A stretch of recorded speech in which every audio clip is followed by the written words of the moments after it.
Hi friends, வணக்கம். இன்ஸ்டண்ட்டாக செய்யக்கூடிய ஒரு கொலாப்புட்டு ரெசிபி தான் ஃப்ரெண்ட்ஸ் இன்றைக்கி பார்க்க போகிறோம். இந்த கொலாப்புட்டு ரெசிப்பியை ஈஸியாக செஞ்சிடலாம். வாங்க இப்போ வீடியோக்குள்ளே போயிடலாம். இன்றைக்கி நான் கொலாப்புட்டு செய்கிறதுக்கு இன்ஸ்டன்ட் ஆகால புட்டு மாவு எடுத்திருக்கேன். இதில் 1.5 கப்பு போல் நான் எடுத்துக்கிறேன். லைட்டாக இது ரவை பதத்தில் தான் இருக்குது.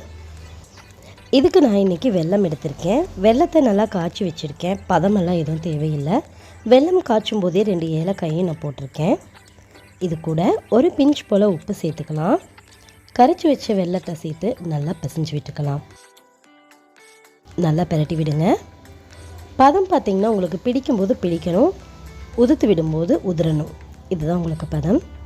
புட்டு மேக்கர் எடுத்துக்கோங்க. அதில் கீழே கொஞ்சம் தண்ணி ஊற்றிக்கிங்க. கொலாக்கு உள்ளே போடுற பிளேட் என்கிட்ட இல்லை, அதனால் ஒரு காட்டன் கிளாத் விரிச்சிருக்கேன். இதில் இப்போ கொலாவை இன்சர்ட் பண்ணிக்கலாம். கொஞ்சமாக தேங்காய் துருவல் சேர்த்துக்கலாம். அது கூடவே ரெடி பண்ணி வச்சுருக்க பொட்டு மிக்ஸையும் போட்டுடலாம். அரைப்பதம் வந்ததும் மீண்டும் தேங்காய் துருவல் சேர்த்துட்டு பொட்டு மிக்ஸ் சேர்த்துக்கலாம். கடைசியாக கொஞ்சமாக தேங்காய் துருவல் சேர்த்துட்டு க்ளோஸ் பண்ணிடலாம். ஸ்டவ் மேலே வச்சு ஒரு 10 நிமிஷம் போல் வேக விடுங்க.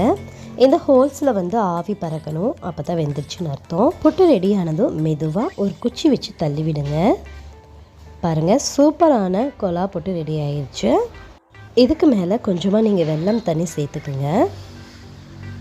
தேங்காய் துருவல் கொஞ்சமாக சேர்த்து பரிமாறுங்க. சூப்பரான புட்டு ரெசிபி ரெடி ஆயிடுச்சு ஃப்ரெண்ட்ஸ்.